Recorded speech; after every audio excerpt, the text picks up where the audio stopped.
From the land of conjurers flying through the internet to your device like a UAP, hauntingly unexplained and downright weird, this is the Witching Hours, and we are ready to take off in the flash of an eye. Good evening to one and all, wherever and whenever you are listening to this program. I am Johnny the Frost, and joining me, as always, is the medium Jenny Lee. How are you doing, Jenny? I think I'm doing okay now. I took a nap. I have to have my mute button handy, as I still have a little bit of a cough, but we're just about there. We're almost there. Yes. Almost out of COVID land. Yeah. So we weren't here last week because last Thursday everyone was in turkey and pie coma probably. So Yes.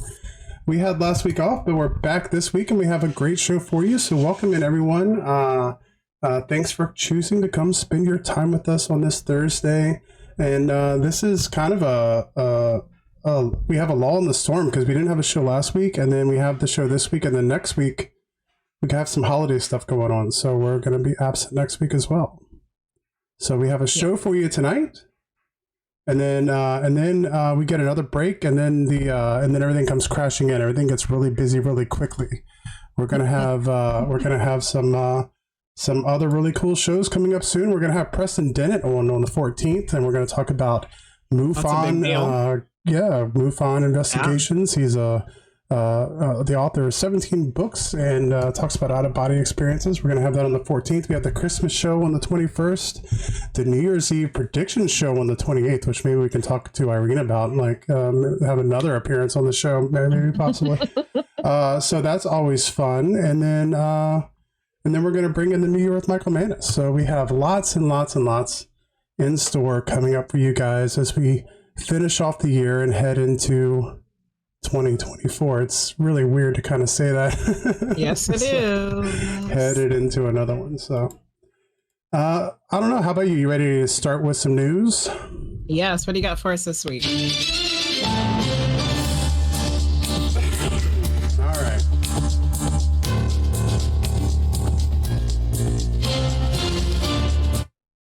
So, first story, U.S. government possesses a variety of alien bodies, claims David Grush. Oh, that guy again. Yeah, the ex-U.S. intelligence officer recently talked a bit more about his findings on the Joe Rogan podcast, which I did watch a little bit of it to see kind of what it was talking about. Grush, who previously worked with the National Geospatial Intelligence Agency and held top-level clearance at the Unidentified Aerial Phenomena Task Force, entered the public eye earlier this year when he made the startling claim that the U.S. government had long been in possession of intact and partially intact vehicles of non-human origin. He later appeared at the subcommittee hearing on UFOs at the U.S. House of Representatives, where, citing extensive interviews with high intelligence officials, he maintained that non-human biologics had been found at some point of these crash sites and claimed that people had been harmed or injured as a result of government efforts to conceal this information. Fast forward to the present and now, Grush has elaborated a little further on his claims while speaking on an episode of Joe Rogan's podcast. He told Rogan that U.S. government was in possession of several different types of alien bodies, but that nobody had definitive knowledge on the precise number of alien entities interacting with the Earth. He also admitted that he had not seen any direct evidence of either the alien bodies or the alien craft himself. He did talk about a conversation he had with late Senator Harry Reid, who evidently was helping to raise money for Skinwalker Ranch when the government organization was out there researching. And there's a whole rabbit hole we can get into sometime about what's going on out there with those things. But I don't know. I don't know what to think about this. You got any insights on this guy, Jenny? Because we've talked about him a lot. We have. And I don't know. Because I try not to actually watch the news or anything. So yeah. I don't know. I know we've had a lot of discussions about is he like a smokescreen for something else? Yeah. Yeah. Well, let us know in the comments. If you're listening to this now, feel free to talk about it in chat. If you're listening to us later, put in comments what you think about this guy. Because he's making a lot of big claims. And at first, I just wanted to say, I think me and CMC Airboss both Not to put words in CMC's mouth, but they're kind of skeptical of this guy. But the more and more I listen to him, like, this guy is 100% legit intelligence. He knows way too much lingo. He goes way down the rabbit hole, which isn't saying that he couldn't be lying, but it's interesting. I'm not sure where to go with it. There he is. Yeah, there we go. I don't want to put words in your mouth, CMC, but I think we're both kind of in the same way, but I don't know. This guy, it's interesting. It's worth looking into, and so we'll keep our nose to the news wires to see if anything else comes out of that. Story number 2, colossal bioscientist finds a home for one extinct species. After years of working on bringing back one of the most popular extinct animals, the dodo, Colossal Biosciences has found a home for its bird in Mauritius in a new partnership with their Wildlife Foundation.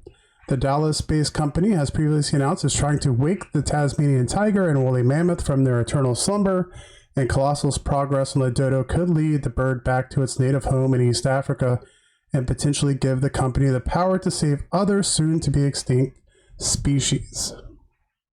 The dodo is from East Africa. For some reason, I always assumed it was from Australia. I had no idea. And there's another bird that's getting ready to go. They resurrected the dodo. Like, well, they can. They can.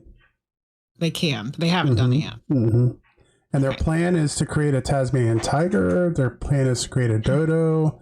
And they also say they have the ability to use the DNA to clone a woolly mammoth. Yeah, because that's how we're going to get mammoth meatballs. Yeah. So Lamb said he expects Colossal to put members of its team there next year to work with the Wildlife Foundation. I don't know how I feel about all that. I don't know. I mean, right now it's like, it's crazy because you think about, you're talking about woolly mammoth and like saber-tooth tigers and like these things that went extinct because of like a mass extinction event. Yeah, like we didn't have anything to do with that. But like we did have to do with the dodo, I think. So I don't know. Maybe there's a difference. Maybe there's a line to be drawn. Did we cause the problem? Yeah. Or was it like a natural occurrence? I don't know. What happens 30 years from now if like global warming were to cause a mass extinction? Then would it be okay to bring back?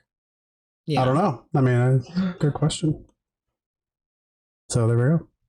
And a story that you shared this week on our Discord. If you're not a member of our Discord, feel free to jump over there and join. There's always all kinds of news and conversations going on over there about all the weird and wonderful stuff we talk about on this program.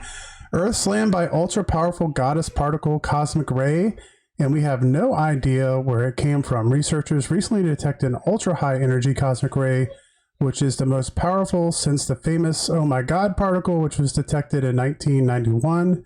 They have no idea where it came from. Researchers have detected one of the most powerful cosmic rays ever seen slamming into Earth, but they don't know what caused it. The extremely energetic particle, which has been named after a Japanese goddess, arrived from the direction of a void in the universe where almost nothing is known to exist, according to new research.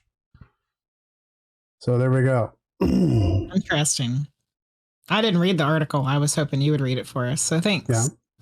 They're unsure where the UHE ray came from. Its arrival direction points back to a void in the large-scale structure of the universe. The researchers wrote in Science, this region has no known galaxies, nebulas, or other cosmic structures. It is possible. I think it's pretty interesting. Yeah, it's it. Yeah. Stuff like that into the lasers hitting us from the void out there in the universe. So yeah. I don't know. Feels like there's something to it to me. Yeah. All right. And that was the weird news. The news. Dodos, cosmic rays, and alien bodies. Good stuff this week. Good stuff. Yeah. Off we go. All right. So we have a lot going on tonight. First, you can see everyone who is going to be joining us, but we want to welcome Allison, the Priestess of Wonderland, to come discuss with us all the wonderful things, hopefully, that are going to be going on with the moon during December. So what's going on, Allison? Thanks for having me, you guys. Well, I mentioned this a little bit last month that we, to kind of prepare us for maybe a little bit of a Grinchy Christmas. But the more I've been thinking about it, it feels a little bit more Scroogey, because Jupiter is retrograde for the entirety. I don't know which one is better, Grinchy or Scroogey. Yeah, I'm not sure. see, I don't know. I guess it depends on how you look at it. They both end up having the spirit of Christmas in the end, I guess. So that's a good thing. But so Jupiter is retrograde, and Jupiter is the planet of luck and growth and expansion. And it's also in Taurus, and Taurus is a sign of really nice, high quality things. So with growth and expansion and luck and abundance and fortune being restricted at this time, feels like we're either going to really want like really high quality things for Christmas, or we're going to be trying to like hoard everything for ourselves. There's just this like, there's no movement for things to come in at this time. And it's going to be retrograde until December 30th. So it's the entire month. There's no like wiggle room. The good thing about that is though, Neptune is going direct on December 6th. So Neptune is the planet of dreams and subconscious energy. And that gives us a little bit more of like imagination to play with. So you can be like dreaming of these nice things and imagining them and thinking of, oh, I'm going to save up for this and I'll eventually buy it down the road. So we can dream, but we might not actually get our hands on physical, tangible, nice, high quality things until at the new year. But dreaming is good, and dreaming is also believing. So we like to have that lighthearted kind of feeling around the holidays. And then that also leads us to our Sagittarius new moon on December 12th. Sagittarius is also a very kind of fun and lighthearted sign. We're in Sagittarius season this time of year as well. So Sagittarius is able to like point its arrow at the previous year. We can look at 2023, and it likes to take the good out of things. It likes to understand that like, hey, we had that adventure. It may have been bad, it may have been good, but we still had fun. We still learned something. We still enjoyed it. Or you try to find the things to enjoy out of it. And then we're also looking at 2024 and like, oh, what new adventures do I want to go on?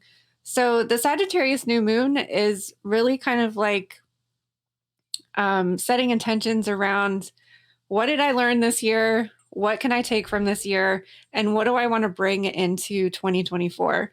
So that happens December 12th, like right before we move into Capricorn season, which again is a little bit more restrictive. So it feels like the beginning of December has a little bit more fun and playful energy to it.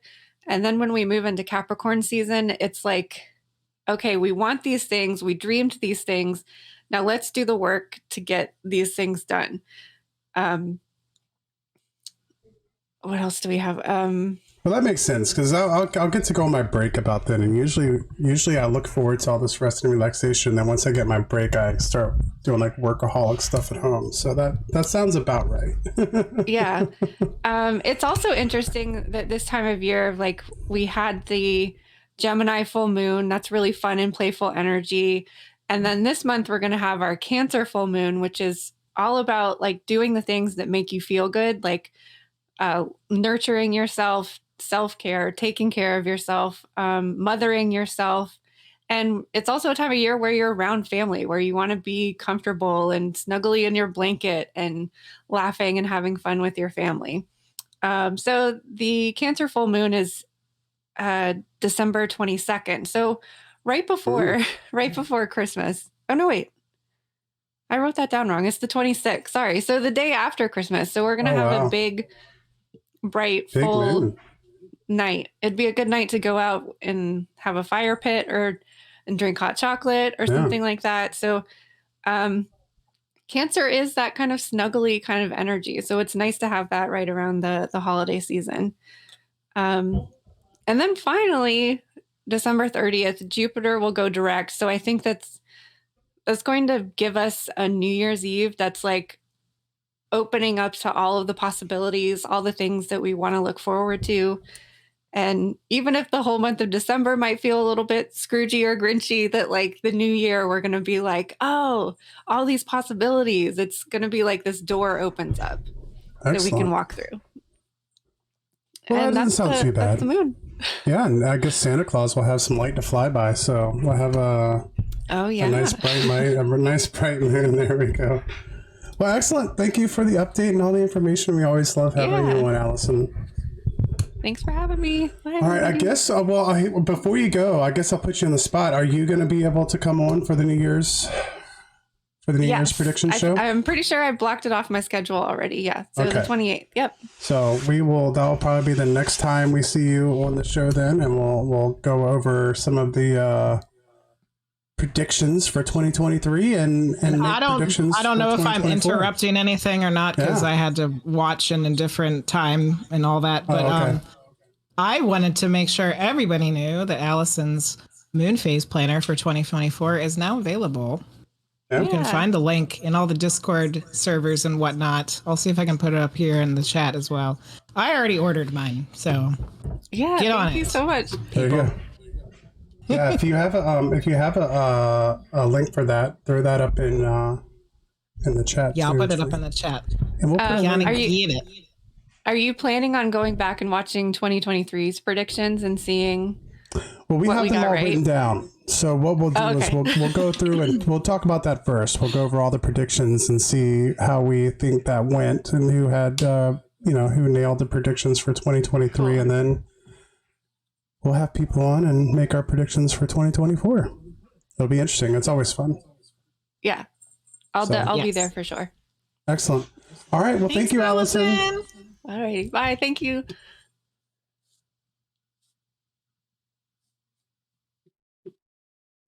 Okay. So if you're listening to this program later, we will put a link down below. You can go check if you are interested in buying the Moon Phase Planner for 2024. So check for that if you're interested. I know that medium Jenny Lee follows hers, has followed yours this year with pretty good success. Yes, I know you've enjoyed that. So every night for the mood tracker. There you go. There you go. All right. Tell us about our guests, Frosty. The minds of many came together to become this dynamic team of seasoned investigators. Once two separate entities, BAM or BAM Paranormal, and Irene and Danica. Now they have combined their fervor to create Private Eye Paranormal. The team offers a multitude of assistance in the paranormal, including producing investigative technology and equipment that can be purchased, which I'm very interested in. They follow a scientific approach to understanding unexplained occurrences in private residences and business. They offer a Paranormal 101 class that teaches the basics of investigation and will join private hunts to help others explore their enthusiasm for the paranormal. Their evidential medium is available for personal, group, and spatial readings. Together they work to get answers, prove the existence of spirit, and encourage others to safely delve into their passion for the paranormal. Please welcome to the show Irene, Bryan, Danica, and Donna. Welcome to the Witching Hours. Thanks for having us. Excellent. So I guess I wanted to. So, how long has this group been together? I'm just curious. I know we read through here. I know that you and Danica had been investigating for a while. How did all this come about? Over a year in Madison Seminary. Yeah, we actually first met at a haunted inn where Donna had found us using an EMF detector last September. Yeah. Do you want to tell them the story about walking back and forth? Yeah. And I told the person I was with, turn that EMF detector off. People are laughing at us. And Irene was like, no, I'm not laughing at you. It's because I'm a medium. And then she invited us to Madison Seminary, and we hit it off since then. Yeah. So it was a year ago, October. Yeah. We've been investigating together. Awesome. So a little over a year, yeah. All right, that's a good amount of time. How many investigations roughly do you think you guys have been able to do? Oh, yeah, we've done in a year. We've done so many. We did a lot over the last year. It's been a fun year. Yeah. Yeah. Oh man, I can't even. Do you know how many we've done? We've done like 12. I'll just say between 10 and 15. Yeah. Yeah. I was going to say between 10 and 15. Some of them were homes, businesses. Some of them were My basement. In the basement. our basement. Yeah, But, they're usually creepy. Yeah. I know, my Just, basement's you know. nice. It's just Yeah. that the spirits kind of. The usual haunts, like the private investigations where you go to different places. So we've done that as well too. That's kind of our fun thing. And we've done a lot of different conventions. So we'll, sell the equipment there. Irene will do readings. We'll talk to people about the paranormal, and it's a fun time. Awesome. You guys have been super busy. Yeah. Speaking It's of been great. equipment, we needed to talk about equipment first. So you guys make your own stuff. Yes, we do. We make majority of our own stuff. It started off probably about a year ago also. Like I saw that paranormal equipment was just so expensive. Like no matter where you went, like it's not just Mhm. like one company or anything, it's just expensive everywhere. So I started digging into the electronics and the guts of it and figuring out how to make it and reproduce it. So that we just take the cost, we say, okay, this is what we can do, this is what we can do to support it. And we try and sell it at the lowest cost that we can so that way everybody can enjoy the products and they're not having to worry about $500 to $600 for one piece of equipment. That's They awesome. can do a reasonably priced. So when he said the majority, the only thing we don't make are the Lucid headphones. So what- everything else- What products do you have available right now? Right now we do electromagnetic coffins. It's very similar to the REM pod. It doesn't have a Mhm. temperature setting. It goes off of like electromagnetic field. The closer you get to the antenna, the more lights will go off for you. We just did our music box 2.0. We were originally like a wooden music box. The motor is now on top to where it's going to rotate as soon as it sees motion. It can go up to 15 feet for going out. It's an IR motion sensor on there. It goes Neat. up, down, left, and right. Like it's phenomenal. Wow. We're protecting the tripwire. Yeah, so we're also redoing our tripwire. So 2.0 is gonna be coming out on that one. I'm excited about it. And then we have some stuff that's in the works that I'm excited about. It's gonna be coming out hopefully in 2024.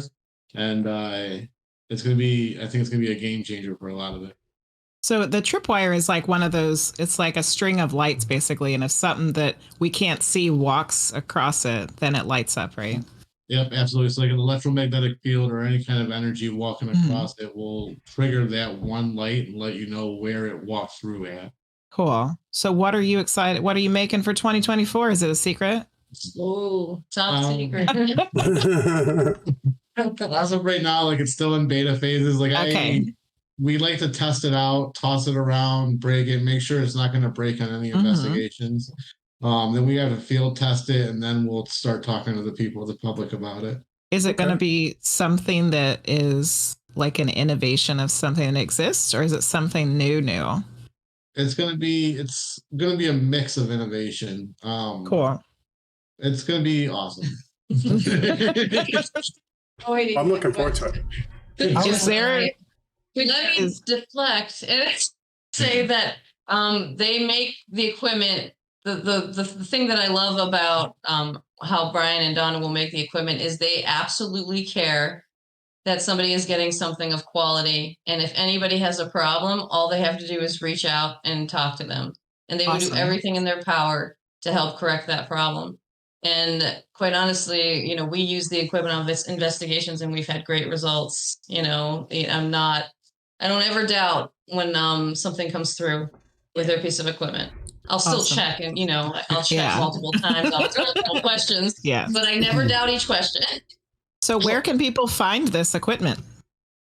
Right now we have them on a few different sites. We have them on our link tree. Yeah. Our link tree would probably be the best bet. Going through our TikTok. Our TikTok is currently in the process of like just switching everything over. Our TikTok shop, we have the music boxes on there, and we do have one electromagnetic coffin. We call it short for EMC. We have one EMC left on there. But everything, our link tree is probably the best spot for it. Yeah, and the TikTok's banned paranormal seekers until we combine. I'm actually very intrigued already with the electromagnetic coffin. I was actually in the market looking at REM pods just yesterday, and I was shocked at the prices now. Which I guess that shouldn't be anything abnormal. I think just about everything has sticker shock nowadays with inflation and all the other stuff. But I was curious, I don't know if you'll have anything to say about this or not, but I was curious, do you think the prices for some of this stuff have gotten so expensive because of the reason everything else is getting expensive, or do you think it's a popularity that's growing with paranormal investigation? That's the team. We never talked about that. I honestly believe it's the popularity of ghost hunting investigations and stuff. With especially when we're talking about like making the equipment, the prices don't change. A lot of people that we get our supplies from or purchase our supplies from, the prices aren't going up, and the more quantities we buy, the price comes down. So I don't think that. I honestly believe it is the popularity. Yeah. What do you guys think? I agree. I think, and they're using the rise in prices to help, Inflate. yeah, to help them inflate their prices. They're using what's happening out in the world to, as their excuse for raising the prices as well. But he's absolutely right. I think it's popularity. All right. Well, I might be hitting that link tree up then, because I've been in the market. So off we go. Absolutely. Well, what I like about the EMC too is on our REM pods. I love the REM pod too, but it has the temperature sensor, and it'll go off, but it's not always reliable, especially in certain settings. Like if you're in a really cold environment, like when we were investigating the old Paulding jail, it would go off, but it would be because there would be a breeze kind of going through, or it's like there's a little fluctuation in the temperature in a space. No matter how much you try to control it, you can't. And so you can't trust, it'll lead you on a little wild goose chase if you're in another room and then you hear it beeping and you come running, but it's really, you recognize the sound, but you still want to go and check out what's causing the REM pod to, to set off, to set the alarm off for it.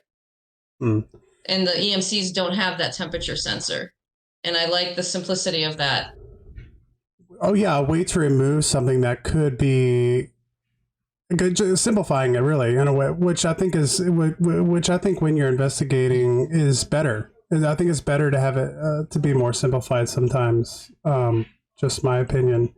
I have another question on that. I was actually having a talk with the Wanderer yesterday about this when it comes to paranormal investigation equipment, because I've noticed recently it seems like there's a lot of new devices, or at least newer devices that have been used recently in a lot of paranormal investigations that we've been a part of. Things like the portal and and I was curious to see, since we were talking about equipment, if you had opinions on that compared to like the old tried and true kind of just like EMF recorders and getting EVPs and kind of things that you can explain with science. Is this new equipment just as trustworthy as that, or is there a little bit more? I don't know. I was curious if there's more room for interpretation with these. I can go back and forth with it. Like I started like getting a little untrustworthy when it comes to like phone apps. But, like some of them are not bad. But I also believe that the technology is just evolving, and we're starting to find more and more ways to communicate with spirits and start identifying things that are around us that we're not usually aware of. Okay. I think an EVP is a tried and true. Like when I hear an EVP, I'm like, Yeah. that's it.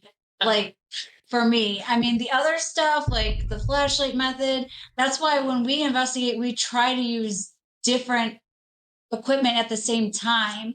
So if you can get, a spike on the EMC and it goes off and you're getting a flashlight at the same time, and you're getting an EVP that confirms, like you're putting that all together. You're not just using one piece of equipment. I wouldn't trust just one piece of equipment. I like to have it all laid out in front of me and see what's going on. And repetition and consistency.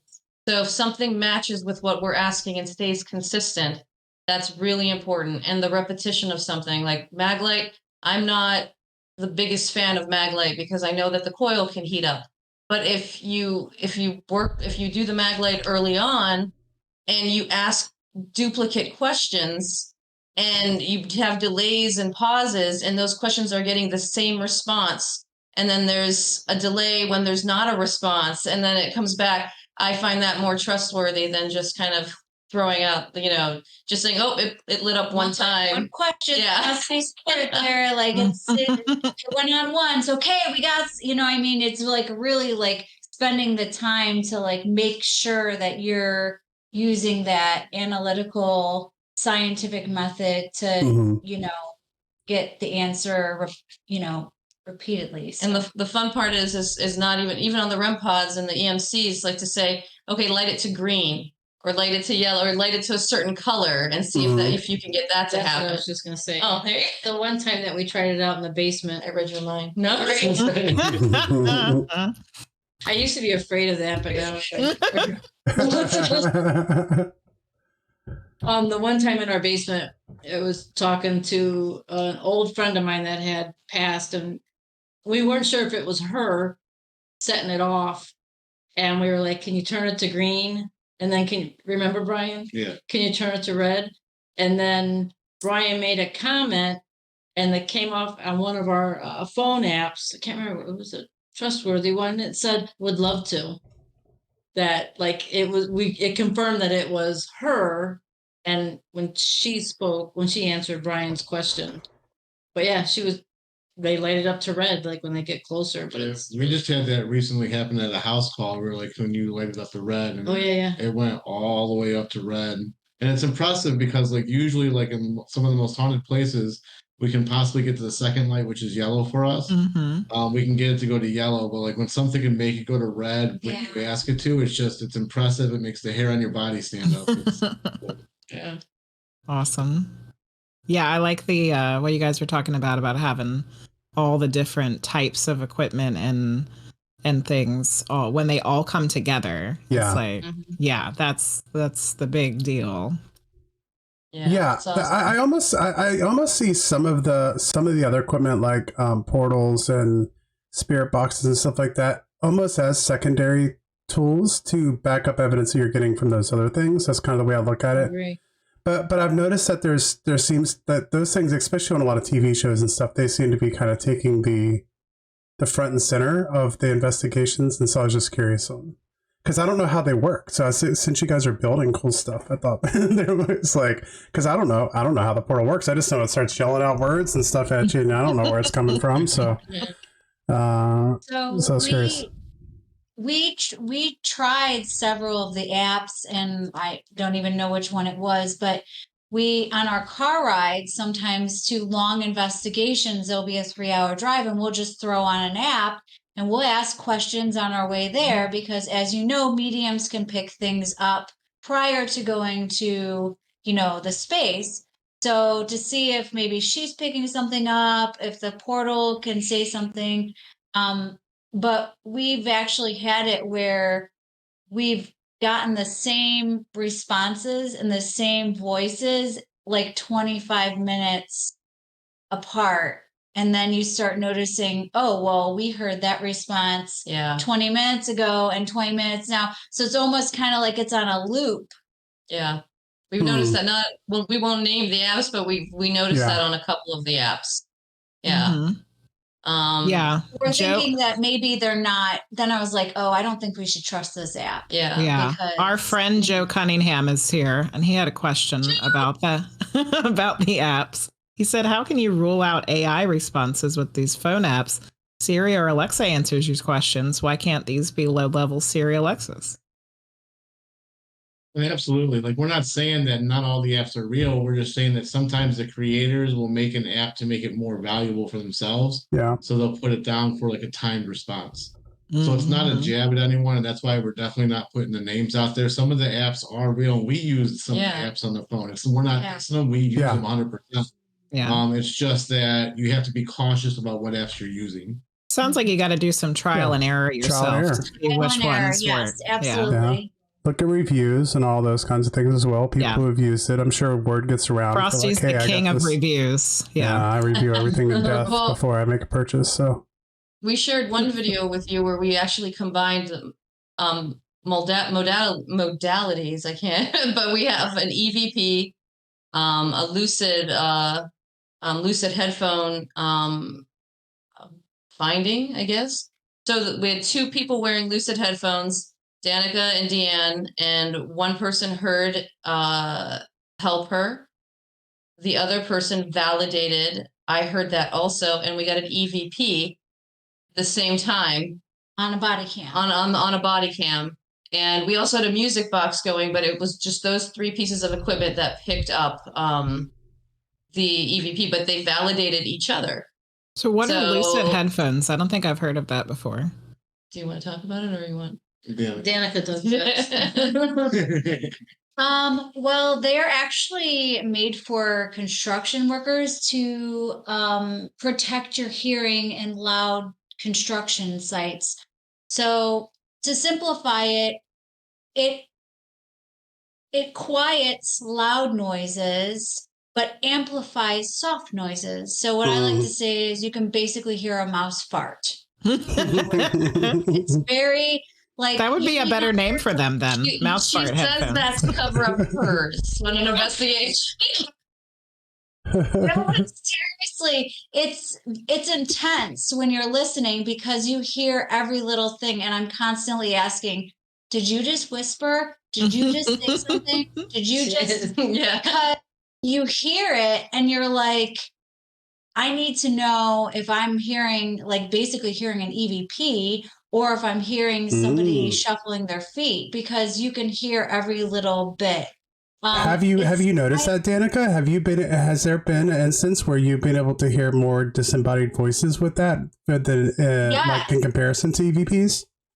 Yes. Oh wow. Yes. This disembodied. I don't know if you would call. I mean, EVP. It's captured on Mhm. the recording, right? So that's an EVP. But you can hear it disembodied, where people that are not wearing them cannot hear it, and then you hear it on the recording later, and you're like, "That's exactly what I heard through my headphones," but nobody else heard it. So Wow. I do think there's another piece of equipment that I've seen some of the ghost hunters, they use. It looks like an ear. Have you seen it? It's Oh like yeah, a I think I have seen microphone. that. Mm-hmm. They're very similar to that, as to it's picking up like sound 360. And also there was some other piece of equipment. I have a recorder. It's like a 360 recorder. It has 4 jacks for 4 different mics. That also has a very good range of sound. So I can listen while I'm recording, and I can hear it's like a basic recorder, but it's a little bit more expensive, and it, has a lot of bells and whistles on it and things like that. So during the investigation, I'll have my noise canceling headphones on and just listen through the recorder. So, and it gives the same thing as like the Lucids, but I haven't tried to record through the Lucids yet. So I don't know. It's mostly just for listening. Let's coin the phrase LVP, lucid voice phenomenon. Lucid voice There we go. phenomenon. That actually sounds really interesting. I'd be curious to try those. That would be. So was that clip that you're talking about one that we were going to show? Yeah. Yeah. Well, It's let's old show it now Paulding then. Jail. All right. What's the name of the clip? The old Paulding Jail. Help her. Okay, got it. All right, give me 1 second.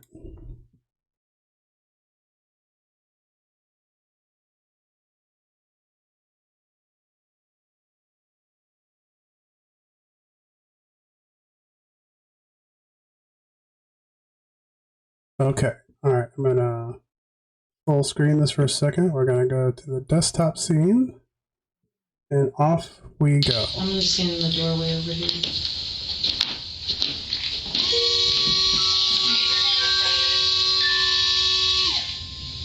Was that me? I don't know.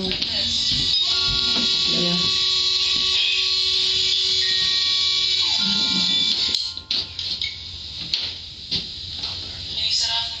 It's after Did you three. just whisper? Yeah. I know. I did. What did you say? I said I don't know how to use it. No, I heard help her. So did I. Did you hear it? Yes. And that I wasn't heard a me. voice that said, help her.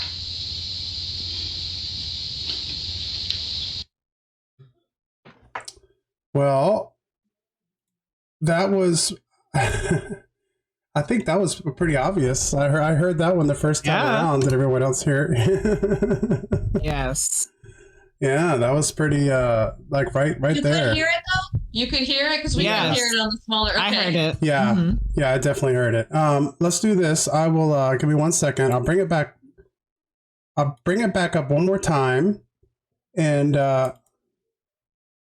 okay. Concerned that maybe. You're gonna play it one more time, Frosty? Yeah. Cool. Was that me? I don't know. Yeah.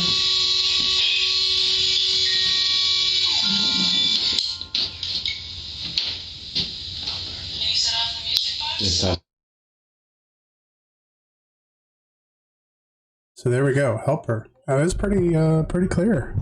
Pretty clear. Pretty spooky. Yeah. All right. So help who? Well, then we went into the kitchen and did a mag light session and we had like duplicate responses to multiple questions about a woman who was abused and had died. So with a combination of the app, what's the app that you were using? Necrophonic. Necrophonic. Yeah. So we had that and an EMF detector and the mag light. So that was an interesting experience after the fact. Did you want to say something? I just want to say something that happened in the kitchen. Oh yeah, go ahead. That we didn't it's on camera, but we didn't send it because their REM pod was on the counter, and Irene was like, okay, can you make that beep again? And one of the spirits said, beep. Yeah. Making fun of me because I like to say make it beep. And then we all started laughing, and then another voice came through and goes, beep. And then a separate voice comes through and says, cut it out. Like telling them to knock off. Yeah. So like That's hilarious. we're asking for them to manipulate the REM pod, and they're not doing it. Instead, they're saying beep through the portal. They're just saying beep, beep. It's like, no, you have to make this beep. That's the only way we're gonna be able to confirm that you're here. You have to make this, and then they're like beep, beep through the portal. So And then the serious spirit was like, cut it out. Sounds like they had a good sense of humor. That's my kind of guess. yeah. We had another question from Joe. Have you all ever used stereo XY microphones to help identify EVP locations relative to the mic? Oh, we've never used that. No, we haven't. Has he? Have you, Joe? Results? We need to know this. In other words, being able to like identify the coordinates around the microphone. That would be interesting. Yeah. I guess the only way I would know to do that without that specifically would be like if you had something lighting up, like the REM pod or something like that while you were getting the EVP. But then even then, that'd be difficult, right? Because you got all the beeping and noises going off. So Joe has not used it. I was just wondering if you guys had. Well, something to check into. We have not. Yeah, definitely. All right. So what's been the most active place you guys have investigated this past year? This past year? Yeah, well, like since you guys started.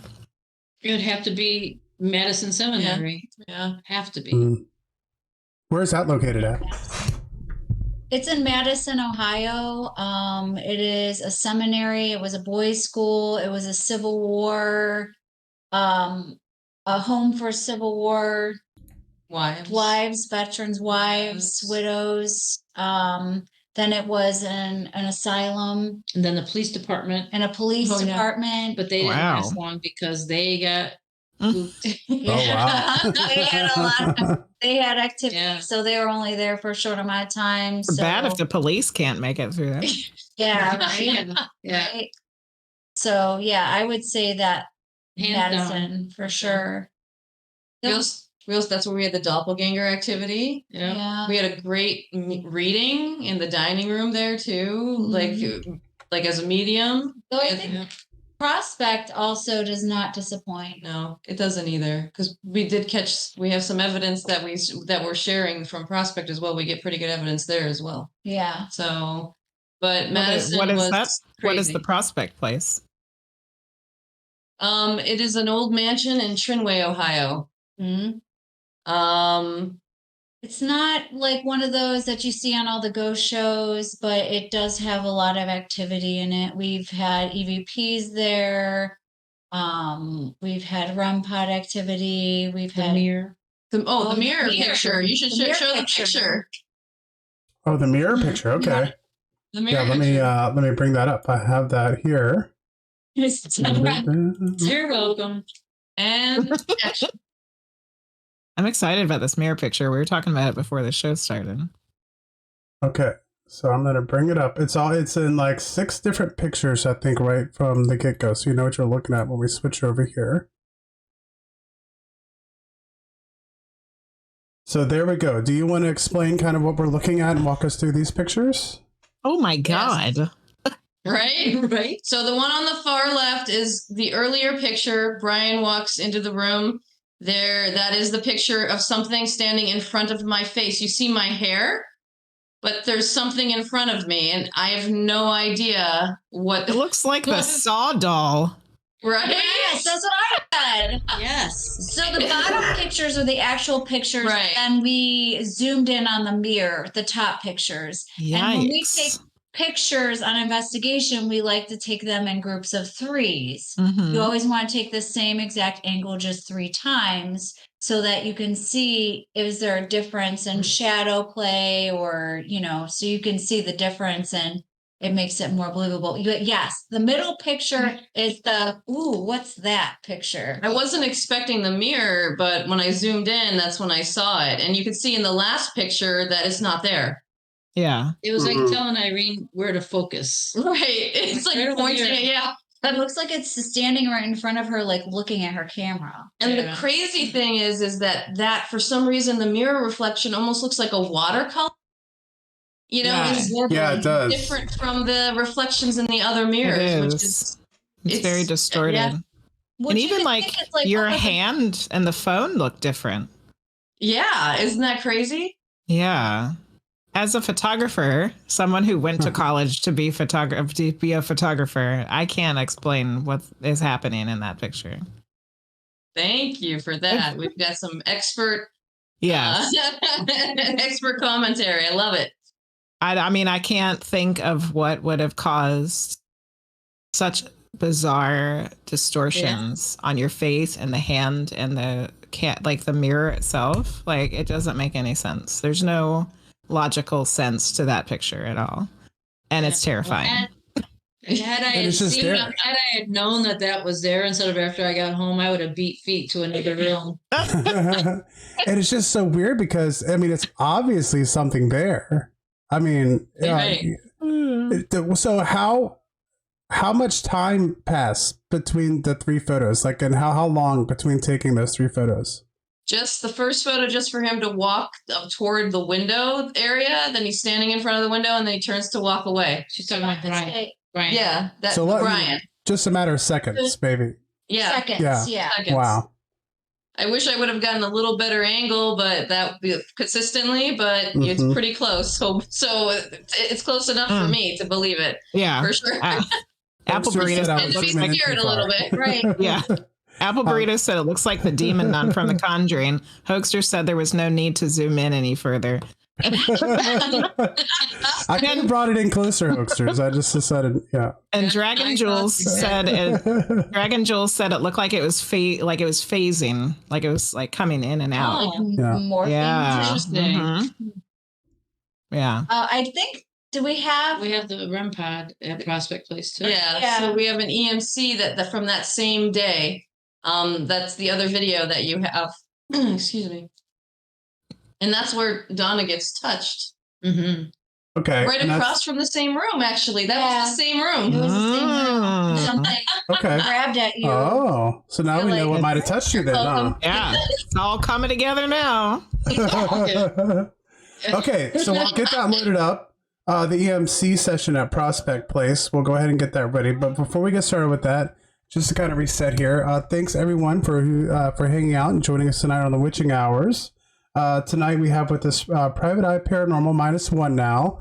We had one has to He had do to get the up early morning thing, so we all understand that. So Private Eye Paranormal, we're on to talk about their recent investigations and talk about, and obviously, as we've been doing, go over some of the evidence and stuff like that they've gathered. So we're getting ready to watch another video real quick. I'm going to get that loaded up.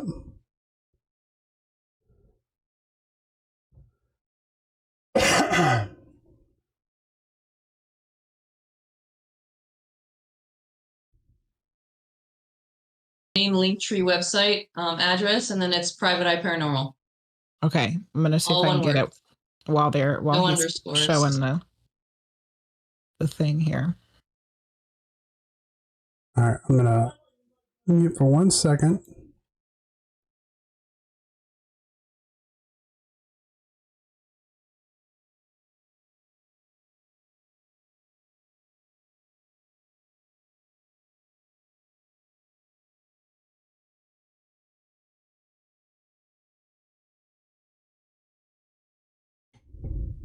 On the TikTok, Facebook.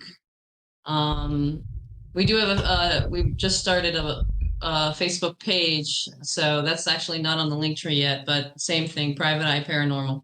Yeah, I think I just found that today and gave that site a follow. So make sure you're Thanks. following all those things. And the link tree is up there at the top, the tippity top of the chat, and we'll put that link I got down it now. below. If you're Awesome. watching this later on, all the places we are on YouTube or Spotify or iHeartRadio or any of the places you're listening to us, there'll be a link below where you can go and check out that link tree, which is great because you can go there to buy equipment and follow all the different sites that they have going on here. Okay, so I'm going to bring us over to the desktop here scene, and we are going to watch. We're going to be here all night. Is it okay if you sleep in the house? Can you maybe go ring? If it's okay?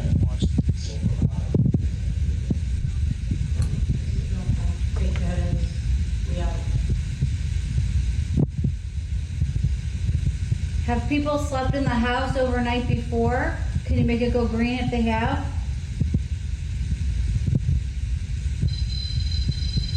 Thank you. Thank you. Can you step away? Do you recognize Irene and I from being here before? If so, can you make it go green?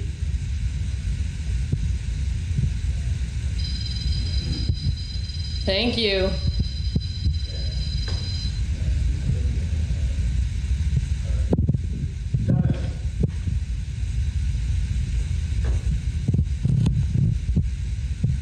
Are you male? If you're male, can you make it go green?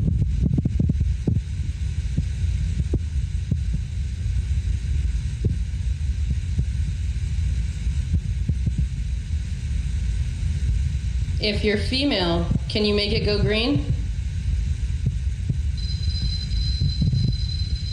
Thank you. Are you a child? Thank you. I just want to repeat the question because that was really fast. Are you a child? If you're a child, make the light go green.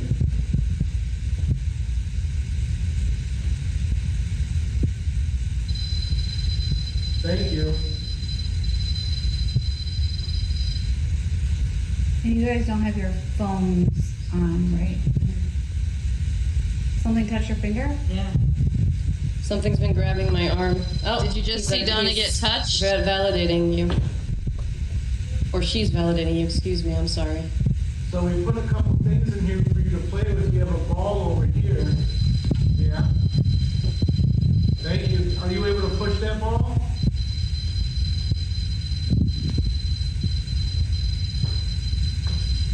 Thank you. We certainly hope to see you push it down the stairs. That would be amazing. Yeah, you can put, do you think you can push that ball down the stairs?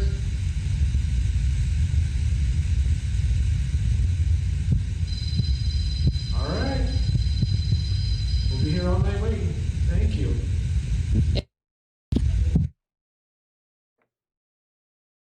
All right. So there's a lot. There is a lot going on there. I mean, that's like consistent responses to the questions there. Yeah. So first of all, let me just say, yes, we are investigating during the day, and yes, the spirits are still there during the day. Yeah. They all sleep during the day. We know that. You could only investigate at 3 o'clock in the morning. For those of you who are like, wait a second, it's not dark and they're not green. What's going on? Yeah. Also, that's interesting. The ball, I always ask for the ball to get moved, and Bryan asked for me. He mentioned the ball. I want to see a ball fall down a flight of stairs. Like, that is my ultimate. I want to see it, nothing around it. It's set on someplace where it does not move, and then it falls. And if I can get it to repeat, that would be awesome. That would be great. Do you want to talk a little bit about the EMC and getting touched? I was just standing there minding my own business, apparently. And something tugged on my finger and it just startled me and I pulled my hand away. I'm like, wait a minute. And then she confirmed, is that you that touched Donna's hand? I've been touched a few times. I've been pushed up the stairs, Madison Seminary. But they know that she doesn't like to be touched, so I think that's why they touch her. That's what I was going to ask. I was going to ask. I be in touch as long as I'm ready for it. Well, you're never going to be ready for it if you can't see it. I gotta tell you, one of the most scariest moments at Prospect Place, and this is just me adding a little humor, was that I had to use the bathroom, and they were doing construction back there, and they had the door pulled open with a rope. So here am I, hovering over this toilet, going to the bathroom, and I came out. I was all done, washed my hands, and I come out, and I said to the people giving the tour, I'm like, what did I say? Remember? Because I don't know. I went to the bathroom with the door open. They had a camera in the bathroom. They had a camera in the bathroom door. So that's how my day started out. And then I looked at Danica. You did the same thing. Yeah, I did the same thing. I was like, well, maybe they have to have this door open. I don't want to, because what if it locks and I can't get out? And I didn't, goodness. But, there was nobody around. So that's how my day started out. Who set up that camera? On camera. I want that clip. If it's out there on the internet, I don't want it. And the bats also, the bats. Yeah, goodness when we were in She the does basement. not like bats. So she is our avid bat. Yeah, that's another funny story, but that's for another episode. So, I did down in the basement, I had one clip my ear as it flew by. So Oh my they get goodness. really up close and personal with us. so you said this. I like bats, but I don't want one touching my face. So this staircase in this last video, we have looks like good responses that we're getting there, and then you're being touched, and you said this is right outside the room that had the mirror as well. Yeah. Yes. The mirror was at the bottom of the staircase on the right-hand side. So if you're looking down the staircase, is the first room on the right. Oh, and just to let you know, that EMC was sitting on that banister, that railing, excuse me, like through the whole tour, through the whole walk, Yes. the whole baseline, And the rest of the night. without a beep. The rest of the night, we did not get any action from that particular. When we left it there all night, we went on and did our other rooms and things like that, and it never went off again after we were talking to it. So I'm That's curious. good. That's Because you good don't evidence. want it to go off all the time. Yeah. Mhm. I know people might worry because of its location near the lights and things like that, but yeah, it did not go off. With all the communication that was going on there, and then the touching and the picture that was taken, that's all very, very interesting. Did you happen, Irene, to have any communication through the mediumship there to clue you in any more on what was going on there? Yeah, we were in I think it was the chapel room, where it used to be a chapel. It's up on the second floor. And we were getting some responses on some of the equipment, but I actually was able to pick up a woman in a nightgown, like long brown hair. She was not very communicative, but we picked up some evidence. I can't remember specifically, that kind of matched some of the story of the building. Also, I could swear there was like a little cat and a little girl in the space. And apparently they do see a child there. Was it a little girl?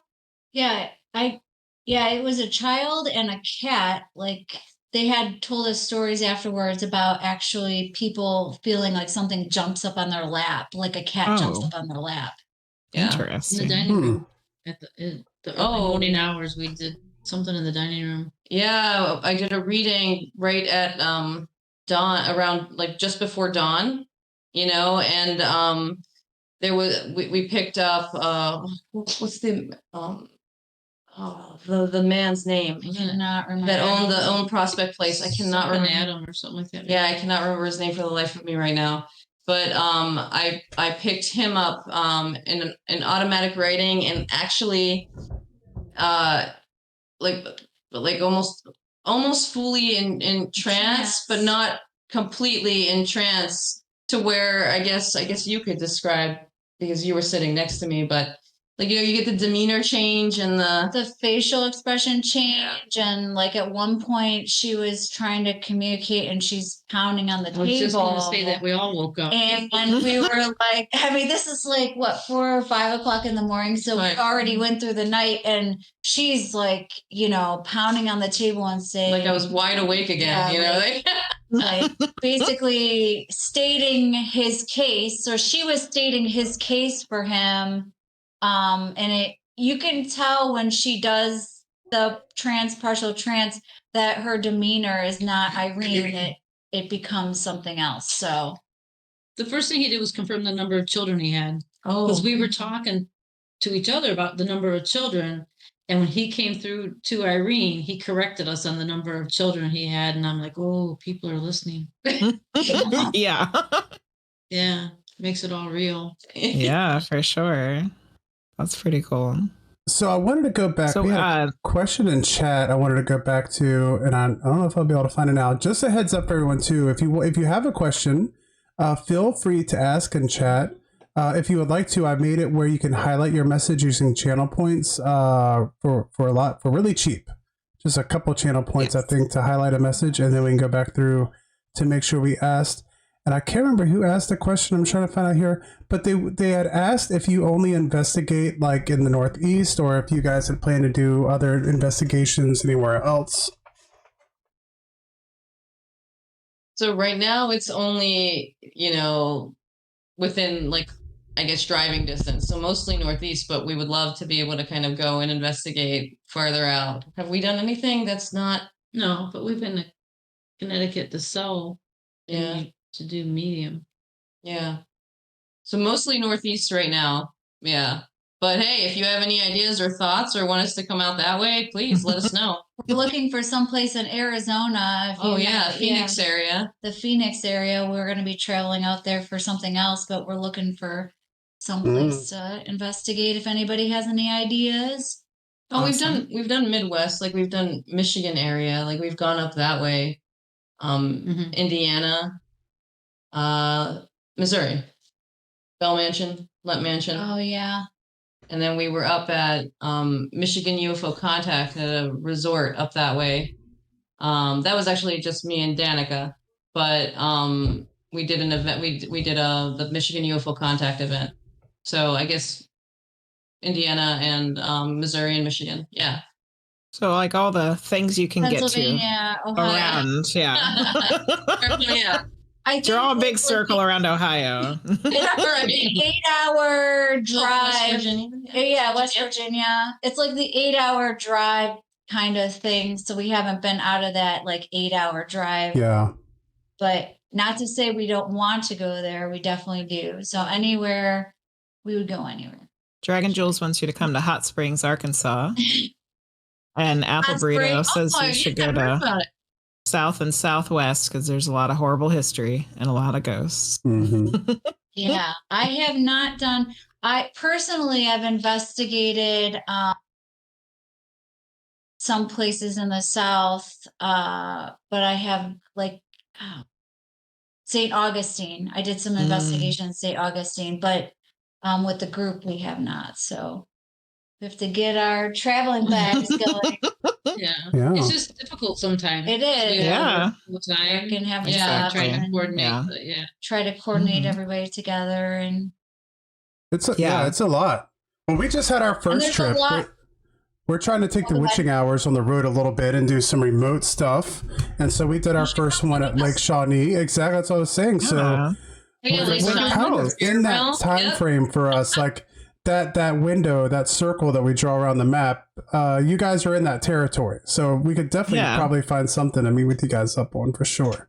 Oh yeah, totally. But there's a lot of And I get to places. meet Jenny. Yeah, I know. It was so close. We're so close. Yeah. But there's a lot of places close to us that we haven't been to, and there's a lot of places that we drive by and we're like, That one. we gotta get in there. Like I write down the area that we're in and like the intersection. And you start emailing like people to see if they'll let you in to investigate, but a lot of places won't. And you know that there's something there, and you know that you could get, that that's been happening my whole life. Irene, have you had that happen to you too? Oh yeah, totally. Like as a teenager, just like driving through somewhere, like, oh, I need to go in that place. Draws you in. It does. They do. Or maybe I some don't of them need to go to that place. Scary. No, for us mediums, it's I need to go there. Yeah, but just getting your foot in the door is, especially if it's a place that doesn't normally let paranormal investigators in, or a private location. Or they don't want to have anything to do with it because it doesn't match, their beliefs or, so. Mine are usually abandoned places I'll get arrested if I go into. Yeah. Believe me, You probably shouldn't go in there. This one. I thought a few times, I was like, do I really want to wind myself in jail? Yeah, I know, yeah. Mm-hmm. Jail food's pretty good. Yeah. We'll visit you. No, jail food's pretty good. Jail food's pretty good. You see the urban explorers, and they did not get permission. Oh, no. So no. They just get lucky and they don't get in trouble. Yeah, and then they post it on the internet. And they how do people not? I don't know. Knocking on their door, like you were just here, some undisclosed location. That could be interesting too, because so many places have become like famous for being haunted. Mm-hmm. And then, of course, it becomes more difficult, or I would say more expensive, to be able to do investigations and stuff like that. Yeah. I would be curious, to be able to find more untapped, things that aren't like, you don't have 50 people going to for an investigation to see. I would imagine, and that could be more interesting as opposed to places where everyone's already investigated there 1,000 times, Yeah, we prefer going to those places because, for one, when a medium goes in cold, she doesn't want to know anything about it. And if she's seen it on 5 other shows, right? I know, right? Because I've seen like every ghost show almost ever. So like I know them all. I know there's a spirit at the bottom of the stairs. So that's hard to get validation. We did get lucky with Lake Shawnee. You didn't know much about that, so I didn't know much about it. You were able to go in cold on that one, so that was interesting. I heard it was very cold there. Yeah. Oh God, it was extremely so cold. We're going in the springtime. It was a blast. We had fun. I don't know if you've gotten to see any of the episode that we did there, but it was a blast, and I would do it again in a heartbeat. But yeah, it got really cold really quick, and I think there was a lot of people there, great people. But everyone was like gung-ho about investigating. But once it got down into the 20s, all of a sudden people started disappearing. And it's like, we're going to go do this. I'll be right back. And I'm like, all right, we're going to go investigate this. And I'm like sitting around the fire waiting for someone to come back. And they never came back. And it's like, well, I'll go with you, man. I'll go with you. And I'm like, all right, let's go. And he's like, I'm going to use the bathroom real quick and I'll be right back. And then they wouldn't come back. But it was cold. So what can you do? You know? At least when they left you by the fire. Yes. And that's the other thing. A lot of people, we talked a lot around the fire about how we were going to go investigate. But then once people got away from the fire, that passion seemed to be lacking a little bit. But it was super cool. But it was a lot of fun. It was a lot of fun.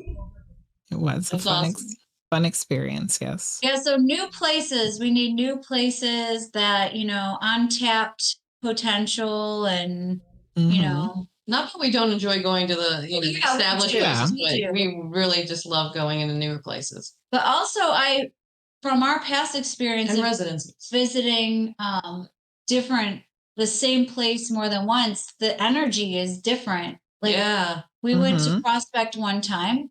We went to Prospect the second time. There was a definite energy change there between the two. So did somebody who investigated there bring something else in?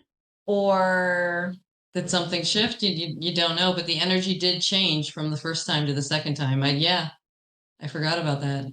So just because you go to one place once doesn't mean you're going to get the same activity then the next time, and so it doesn't get old. It doesn't get old though. It doesn't get old. But new places. I would like to go. There's a carousel museum in Sandusky. I said that right? Carousel? Yeah. Carousel, yeah. In Sandusky, that's supposed to have activity, and I've been trying to get in there for ever, emailing them. And then there's the Armory in Cleveland. It's amazing building that's there, and I believe it's been on Ghost Hunters a few years back. It was there, and I was like, that's in Cleveland, and then I've been stalking it ever since. So but they hardly have any events there. They don't do any paranormal investigations. They must have just gotten really lucky to get in there and do that the time they did. But I'll just keep rewatching the episode until they email me back, and then please, if you hear me, email me. Not like they're watching, but she sends them flowers on Armory, just a few trying to butter them up. Yeah. Apple Burrito wanted to know if you have gone to any old Native American sites. Or thought about going there. I don't know but Mommy was a Native American area, remember? Yeah. And that we were at a residence investigation 2 weeks ago on a weekend, and it was actually pretty scary and cold. But that was supposed to be who knows? You never There's some areas where you pick up Native American and it almost feels like cliche sometimes when you say that. Yeah. Like the Writers Inn in Painesville, Ohio.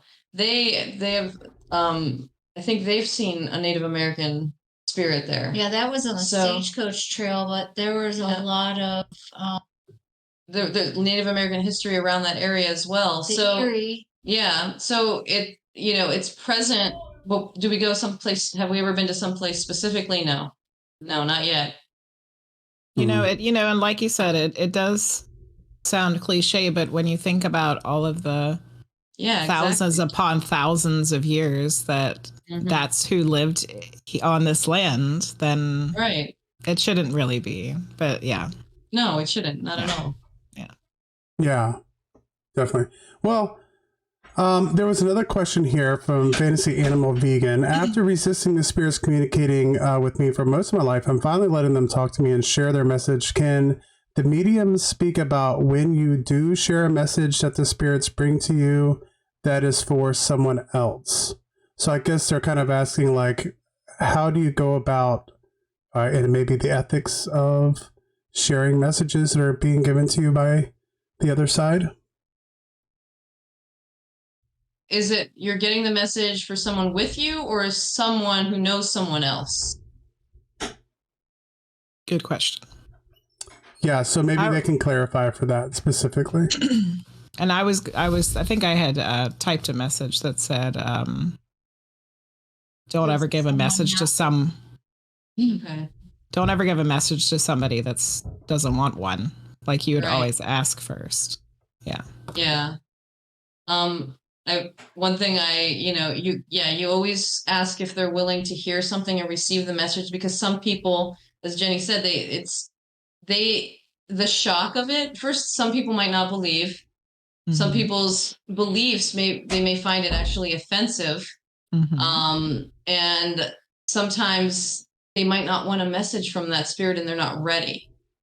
I mean, there's other things that I'm not listening, Jenny, if you could think of, but I think you pretty much covered really the majority of them. Yeah. You really need to make sure that they are a willing participant, and that you need to ask permission.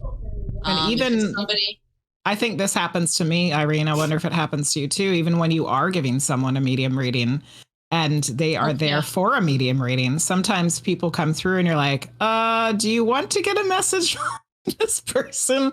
Because it might be someone that they weren't expecting, or that they had a bad relationship with, or there's like so many different things that cause. Yeah. So even when the person is wanting the medium reading, sometimes I have to ask, do you want a message from this person? Yes, definitely. Yeah, there you go. Just ask for consent. I have a message for you. Would you like to hear it? And then, there you go. So you had some other clips that we haven't watched yet. Yeah. What is one of the ones that you would like for us to share and discuss? How about the thermal? Oh, yeah, let's do the Lemp Mansion thermal image. If you want to do the first video, that not the slow motion, the first one. Okay. All right. I think I have a slow motion in that one as well, so I may not need to play the other. Oh, okay. All right. Let's see what we have here. Let's go. So, do you want us to set it up for you first, or go ahead. Watch it? Yeah, go ahead and set it up. So we are at the Lemp Mansion, which was in St. Louis. And we brought the thermal camera out and we just started walking around, basically looking for anomalies in the thermal camera. Like we said, we like to use a bunch of different equipment at once. At this point, we were just walking around. But we turned the corner and Irene was holding the thermal and she caught what seems to be a full-bodied cool figure that runs from in front of the piano into a locked door. Ooh. So we couldn't follow it to go in, to investigate further. Believe me, we were not definitely didn't want us there, but but no, he wanted to stay right in there. I think it was a guy. That was my personal take on it. But all right. All right, I'm going to switch us over here to the different view, and off we go. Let's go.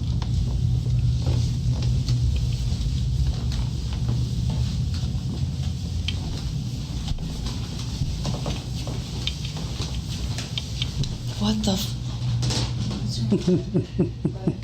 I think I just saw a cool figure just run across the hallway behind her. From right to left.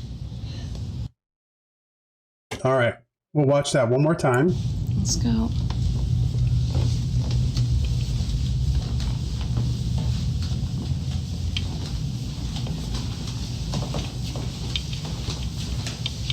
What the And there we go. Right there to the left there. I think I just saw a cool figure just run across the hallway behind her. So there we go. Whoa. Oakster said you guys scared him. Yeah. I think he was either like standing right in front of the piano or almost over by where the stool is. And then when we caught him, he just zipped. And he was cold. Yeah. Not a worm. You can see the head and the neck and the body. It was the clearest that I've ever seen. Yeah. For wow. Sure. we tried to debunk it. We went back. We took another video. We had somebody somebody that was with us walk by Make sure it to wasn't a see if it shadow. wasn't a shadow, or and it does go very quickly. We did slow it down. I don't know if the slowdown, but No, that was actually regular speed. Yeah, I actually have the slowed version down, so I can play that one real quick also. Yeah, I would like to see the slow-mo. Slow-mo. All right. So here we go. I don't think that one has my commentary. Yeah, right. Somebody said interesting that the spirit barely gave off any heat at all. I found that very interesting too. I mean, it was just a cool figure.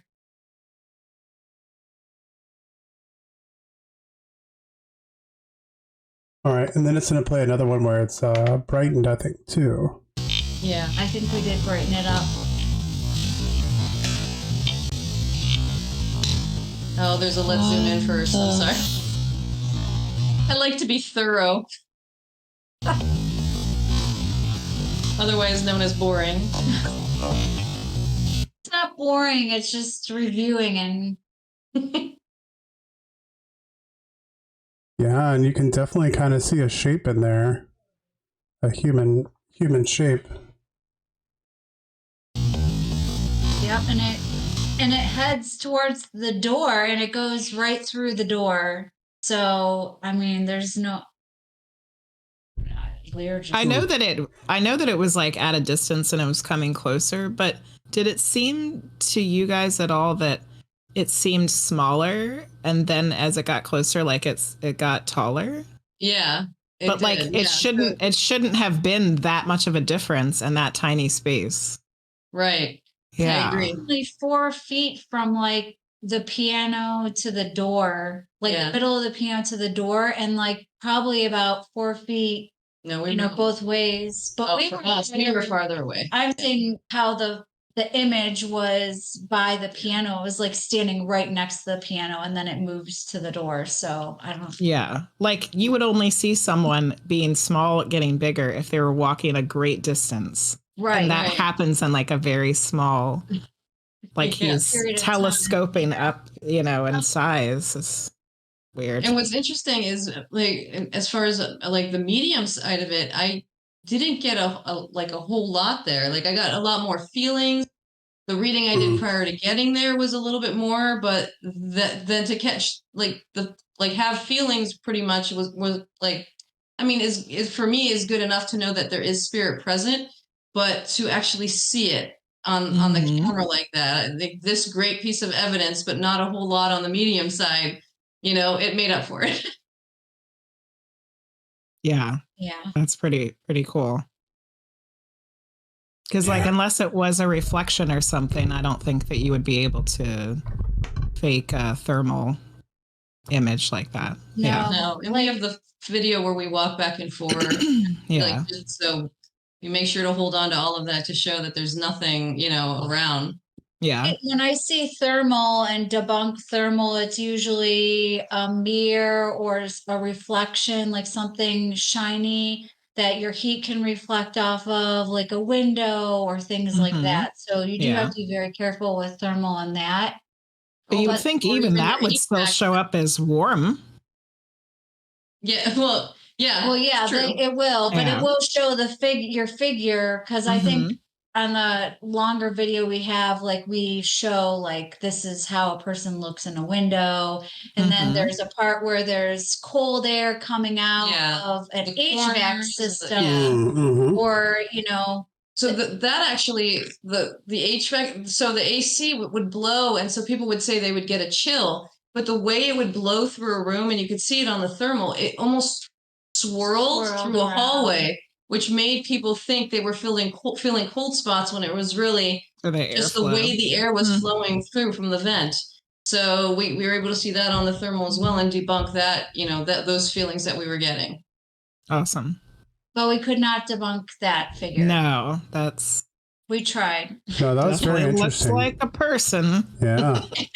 It is not air conditioner shaped person. Correct. Yeah, that's been some some really good evidence we've gotten to see tonight. A lot of very interesting, concise. So where was things. that one again? That was at the Lep Mansion. Lump Mansion, yes. Lump Awesome. Mansion. You could stay the night. We did. We Yeah. stayed the night there. So Because I have listened to a podcast about that one. That's a pretty interesting place. we didn't get to go down into the tunnel. There's a tunnel that connects the Lemp Mansion to the brewery, the old brewery. Mm-hmm. Yes, we Yeah. did not get to do that. But I think we stayed there. There were 4 other people that stayed there that evening. So it was a total of 6 of us in the entire mansion. Yeah. Wow. Joe's full of questions today. Joe wants to know decent quality IR video cameras, and he's guessing that you use IR lights with them. These are the questions. Yeah. Yeah. Just decent quality. We don't have anything. So you use Vivitar, right? Yeah, but the IR light that is with Vivitar, we add 2 more IR lights. Just simple cameras. Yeah. So, like, usually we use simple cameras, but I will say that sometimes the simple cameras, the audio is not good. So you will need to purchase a different microphone to add to it. And the IR that's actually in the camera is kind of weak. So you need to add an extra IR light, which they're like $20-$30. Yeah. They're not that expensive, but if you have a rig for your camera, you can throw it on there. I will say that the thing I find with the IR is it does lose battery quickly. So even having a backup would be a good idea. But I would Minolta, Vivitar, Yeah. anything that has IR capability, full spectrum. They're like And they're 150. Yeah, they're capable of $200. 4K and they're reasonably priced. I mean, we eventually would like to, use like a more expensive camera, but right now it doesn't feel like it's necessary. Yeah. Mhm. Yeah. What you're using works, and why It really does become difficult. to spend the extra money. Using mirrorless cameras now for their video. So, and I've heard good results with that if you want to spend the money on a Canon or something like that. A lot of people have spoken highly of them, but you're looking at thousands of dollars. At least. So 10 times the amount of money. Yeah, like the digital SLRs. I'm saving up for a Fent box. So Yeah, they use the digital cameras now for like recording, like what we're doing today, like for like webcams and stuff now. And it's like I just don't know if I can justify like $1,000 for a webcam. We'll get there eventually. The ability of our phones alone in video now, it's crazy. Well, all the stuff that we shot, that we filmed at Lake Shawnee was just with a phone, and it's like 4K. I mean, the only thing you really need is a microphone. Like you were saying before. Yeah, 4K. Some people use GoPros, but they don't have IR capability, so you need a light with them. But yeah, okay, it's changing. Technology, the way we investigate, it's definitely evolving. It's body cam. I love some of the best evidence using body cams. Yeah. So just having it around. Turn it off before you go to the bathroom, right? Yes, that's one thing. Yes. And they're not expensive. No, they're not. They're not. No. And they'll switch back and forth from IR or like to natural light, to natural light. So that's neat. I didn't know that. The helper, the helper was validated with the body cam. Yeah. So that's where we caught the EVP. So that you'll catch EVPs, you'll catch shadow figures, all of that with the body cam. And it's where you're not. So if it's like you could put one on your head, which is fine because it catches where you're looking. But for some reason, when you have it, around your neck, like on your chest, you could be looking over here. And what happens most is in the periphery is where you see something run by. So if you turn this way, but the body camera is still facing this way, you might have a better chance of catching something. As long as you're not one of those people that likes to like hold things in front of you all the time. Because Because then you're just getting like your hands are like this, you know, and you're blocking the view everywhere. But no, they are really good. And even just to set up into a spot, you know, if you're not wearing it. Yeah, you could just stand it as a static cam, a stationary camera for yourself while you're doing something with another camera. And when we go on investigation, large spaces, we bring our blinks. Yeah. So. And you can, like, the security cameras are great because you have your iPad, you press it and you can actually talk through the camera. Yep. And you can leave a recorder, or the audio isn't the greatest on them. So if you leave a recorder or something behind, you know, you press, you can talk through and see if you get a response. Or you can bring your iPad space. And you can watch the cameras from a certain area and mobile while you're moving around, as long as you have some kind of Wi-Fi connection. Yeah. So I have a question. If someone, That's the important part, as you learned from Shawnee, right? Yeah. Yes. Wi-Fi connection. You got some internets around here. Yeah. That's the big thing for doing the show. It's like we can record the show without internet, but to be able to do it live, there's gonna have to be a really good connection because we push a lot of bits doing this thing.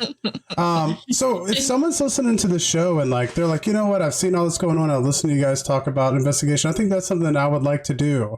We've talked quite a bit about equipment tonight. What would you all recommend that someone start off with if they just want to get their foot in the door to investigating?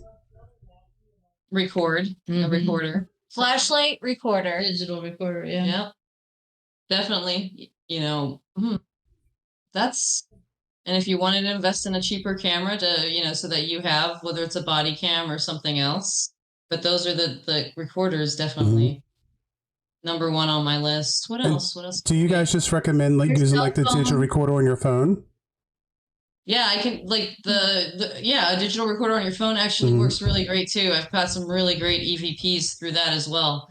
Class A's. I was shocked when I caught my first EVP through the phone. So it's pretty awesome. But that's all I've ever used, and it's been interesting to just using the phone digital recorder. It's all I've ever used, and I've had success with it. Which go ahead, Donna. I know you had something. No, I was just going to say our phones seem to go dead faster than our digital recorders. So we can be recording and Spirit's sucking away our battery, and we're like trying to get the last in. Yeah, the digitals last a lot longer. It's been interesting too to see like I don't know if I talked to Irene and Danica about this last time when we had you on or not, but it's been interesting to see like the evolution of paranormal investigation too, because I remember listening to a group on a radio show like back in like the mid 2000s, and they had, you know, the EVPs were like their thing. That's what they did, and they only did them on old analog recorders. And the host of the show had asked them, like, well, have you thought about these new digital recorders and using those? And they were like, no, like we definitely wouldn't use digital recorders because we think the reason EVPs are captured, it has something to do with the magnetic tape and like all the, you know, kind of going into science of why EVPs. And then, so they said they wouldn't use them. And then the next time they came back on again, he asked them, have you thought about using digital recorders? And they're like, actually, we did. And we've gotten actually more EVPs on our digital recorders than we did on the analog. Which I thought has always been interesting because, well, at least they're willing to go back and say, hey, well, our theory on why we're getting the EVPs was completely wrong because our digitals have actually had more EVPs than the analog did. Yeah. Yeah. Definitely. A lot less background noise in a lot of ways too than the regular analog recorders. There's a lot of static-y, you know, on the analog. I have my old tape recorder from when I was a kid doing my own things, and we've tried to use it on investigation, and it's like that will be cool. It's like I'm like, oh my gosh, I can't even understand what's going on here. So wow, yeah. But I put WavePad on my phone, the app. It's a free app, and you can record that way too, and you can actually like see the sound bars and stuff. So that's kind of cool too if you want to do it that way. Yeah. I was going to say something. I just totally forgot what it was. Oh. It'll come to you. There you go. So if you're looking at getting started, a digital recorder or your phone and a camera, and that's enough to get you in the door Flashlight. and get And started. a flashlight. Flashlight. We've been playing around with Polaroid cameras too. So it's been kind of fun to see the differences in the photos that will pop up. Some nothing. You have to be really careful because there could be some artifacts from just the camera itself. Mm-hmm. So of course, taking multiple pictures if you see the artifact multiple times, and how you handle the picture. But we've had some fun. We took a picture of a doll recently that almost looks like it has a human face. Oh. Yeah. I called in jail. Yeah. So yeah, that was kind of interesting. And I also took, so it was taken with one Polaroid, and I also took one with another Polaroid and saw nothing like that. So multiple pictures with another Polaroid. So it was pretty interesting. So we've been playing around with that too. I wouldn't say it's like the most reliable, piece of equipment, but it is fun to take a look at and see. And other than technical things happening, that there's no way it could have been faked, because it's what you get. What you see is what you get. There's no way to manipulate it, really. And photos, like you're taking out that editing process, of like photoshopping or whatever. Yeah. That's like one of the biggest problems today, I think, with the paranormal and paranormal investigation, but really anything in the supernatural, whether you're talking about ghosts or whether you're talking about UFOs or whether you're talking about Bigfoot, it's just because everyone at their home computer has the capability of almost generating like Hollywood level effects. It's difficult to know at this point what, you just, whether you trust the person or not, I guess, for the most part. So real quick, for everyone who's stopping in to join tonight, we have on Private Eye Paranormal, and we've been going over lots of evidence and experiences with them and their investigations. Thanks for stopping in. There's the links up at top for to be able to find their link tree and be able to go and check out their stuff, as well as paranormal investigation equipment that they have for sale. So go check that out, especially since it is 100% officially the holiday shopping season. So go check buy that your out. favorite weirdo paranormal investigation equipment. And if you're enjoying the show and you're having fun hanging out and listening to this, make sure that you go like us over on YouTube and leave us a review, or like us wherever you're listening to the program. We're on all kinds of wonderful places like Spotify, iHeartRadio, Apple Podcasts, and all those places. And the reviews and the likes always help other people help find the program and to create a larger, more cool, weird community here. So thank you very much for coming in, hanging out with us, listening, and letting us sharing your time with us. Moving forward, if you guys have any questions in chat, any questions about ghost investigations, the things that they've done, any specific, let us know in chat, and we will pass the questions along as we have been through the night. And you can always highlight your message using the channel points at the bottom, so we don't accidentally miss it. I think we do have another question. Do you want to take that one? Speaking of, we have a question. Have you guys ever considered applying your talents to non-spirits like cryptids or aliens? Oftentimes there's supposed spiritual aspect to those occurrences as well. I had my first experience. I mean, we see things that we can't explain as mediums. So whether it's something interdimensional, elemental, you never know what you're looking at times. You could just describe it, and sometimes you understand, and if you pick it up claircognizantly. But my first like physical visual experience was when we went up to Michigan UFO Contact, and we were out on the water over the lake with Lake Houghton with Andrea Perrin. And, I've never quite, for me, my brain is still working to figure out, the life on other planets and to understand it and,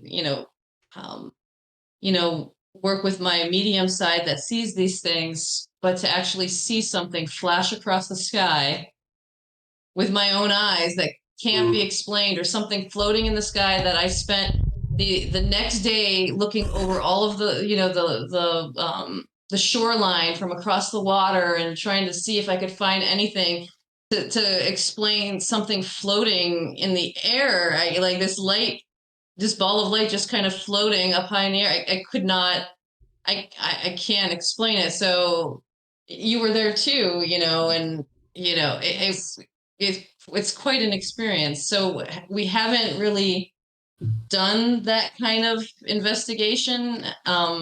But No. She said, no, thank you. Aliens, not for me. No Sasquatch investigations anytime soon? Actually, I got to tell you, I was always a skeptic. Bryan's always been interested in this. And Irene knew nothing about me. And we were at Madison Seminary, and she was trying to bring in Confederate soldiers. And she looks at me across the table, and she's like, Donna, because I know you were probably thrown off. She goes, you know what? Your mom's here, and she says she loves hanging out with you when you're having fun. And I'm like, it was like a punch in the gut, like this stuff is real. And so then I'm like, yeah, then I had a reading with Irene, but yeah, she knew nothing about me. But going like chatting with aliens, she's just getting used to chatting with me. Let's give her some time. I want to keep my feet on the ground for now. Yeah. You got to work your way up to these things. Yeah, Ghost right. mediums, Baby you know, steps. maybe then Bigfoot. Aliens might be the last one on the list. Yeah. Right. If you want to chat with the aliens, I would go out and try to like find the Mothman. Like I would think that would be what is it? The goat? There's a goat man, there's a Mothman, there's a whole bunch of things. There's all I'm not kinds of going stuff. to get into Lake Placid or look for anything underwater. Mhm. That is not my thing. So Well, what's really interesting about those types of investigations is that there are eyewitness reports from, you know, decades past of people, you know, talking about, some may be influenced by past stories or, you know, legend, but to have, you know, either at one event, like was it the Mothman, where multiple people have seen or multiple people experience the same thing. That's And then the something bridge really collapse. interesting. Yeah, that's something very interesting to validate, because you have eyewitnesses, you have stories, not you know, things that you can go back and you know confirm and see if you can match up and catch some evidence that would go with what people have experienced. So I like that idea. Or like hauntings that have a history. What was the haunting? We recently watched something, I cannot remember what it was, but it was a haunting of a house. The house on Dice Road. It was a documentary, and that this house has a history of police reports going out and investigating the property, not being able to find anything, and then doing stakeouts and different experiences from the previous owners to the owners that bought the house after them. And just, it has all of this other type of evidence that you wouldn't expect on a paranormal investigation, unless you're investigating, say, a crime or something like that, that you can use to help validate what you're doing, you know? So yeah, I think at one point they said there was a police officer inside the house with the person, and then a police officer outside the house. Yeah. And I guess the police officer inside the house heard the was banging. hearing the activity coming in from the outside of the house, but the police officer on the outside of the house couldn't hear anything. So the banging, they could hear it on the inside, but not on the outside, but it sounded like it was coming from the outside. So I mean, it's a very good documentary. So if you have those types of experiences when it comes to cryptids and the unexplained, let's say, or the abominable snowman, I mean, all of it. Like if you have that and you it's have on the table, it's actually I think sometimes a lot more fun to be able to kind of go back and see what these other people experienced and what you know, agencies were involved in investigating what happened. And then it goes all into, you know, conspiracy and all, you know, that's fun stuff. It is. Here's a question for the mediums here. Do you think mediums have a higher ability to see crypt? Do you think it would fall under that category? Like you might be able to witness them more. So before they answer, I want to say that Jenny will tell me all the time that she senses a Bigfoot. It's happened at least 3 times. Like when you're in the woods? Or? I have never seen one. Just like driving, like, well, one of the places we used to live was kind of out in the middle of nowhere. We lived in the middle of nowhere. There's a Bigfoot out here. And one day I was driving home at night, and we lived down a dirt road, and I pulled into the dirt road, and immediately I was like, there's a Bigfoot, like right here. But I didn't see it. I just knew that it was there. So I don't have any proof, but it was just my senses.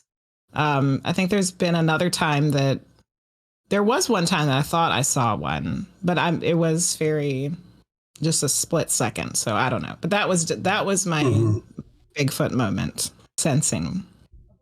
Bigfoots, aliens, things like that. Like, so you would think that mediums might have like, well, you're more open to, not just, spirit, but energies around you. So everything's made up of energy. So why couldn't we sense a Bigfoot or see something? Because and if you use the word energy and spirit interchangeably, because they're the same thing. Exactly. Yes. Exactly. Then you realize that you can communicate with pretty much anything because everything has energy. Let's go look for some Bigfoot. Well, that's what I was getting ready to say. Let's maybe we can do a co-op Bigfoot investigation, because I think Jenny's been wanting to do a Bigfoot investigation for a few Donna's years. Gonna sit that one out though. If there was a Bigfoot around my house, there'd be a for sale sign in my front yard. I mean, I found a mouse on my deck, and I threatened to put a for sale sign in my front yard. So Bigfoot, mice, yeah. Okay. There was actually a news story that I was going to put up tonight, and for some reason I left it out, and I probably should have put it up because we ended up talking about it. But it was a news story talking about the connection between UFO sightings and Bigfoot sightings, because they tend to often be connected. Like, people tend to see UFOs on the same nights in the same locations where people see Bigfoot, or people will see a Bigfoot and then they'll see a UFO. Like, there's a high statistical probability of these stories where these things are connected, which I think is really interesting.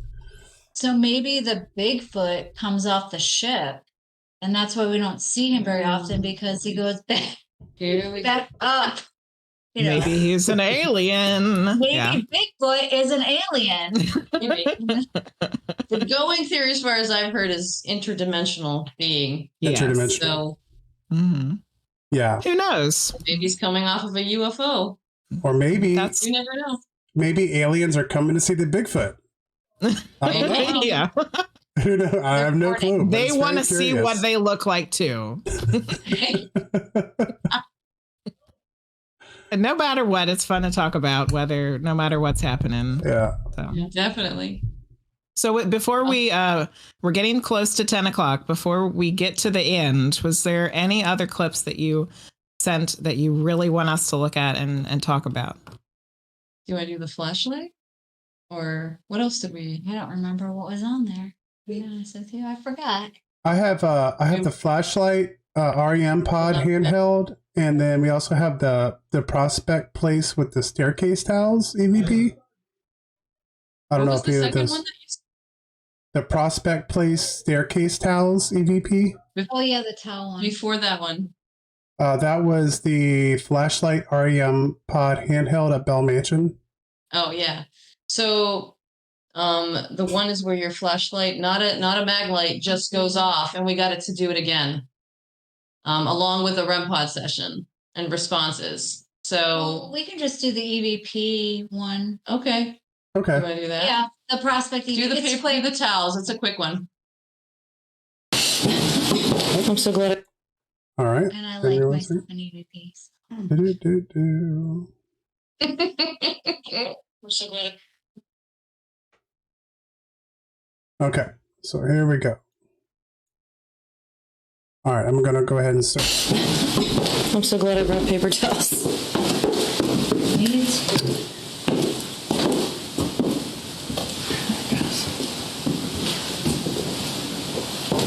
All right, we'll listen to that one more time there. I'm so glad I brought paper towels.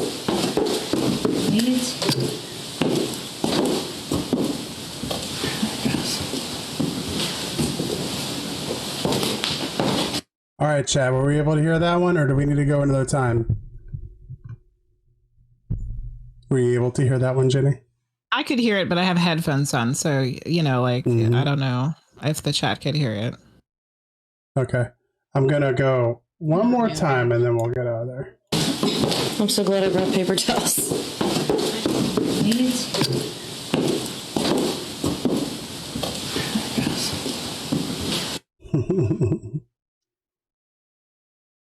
So there we go. Hey, I've got some. Was he saying he also had paper towels? Is that what's going on? I think he was responding to the fact that we had paper towels, like that he had some if we didn't. Apparently, that's what I was getting from it. Apparently, there was a butler or a male servant. There's stories of having seen this male spirit.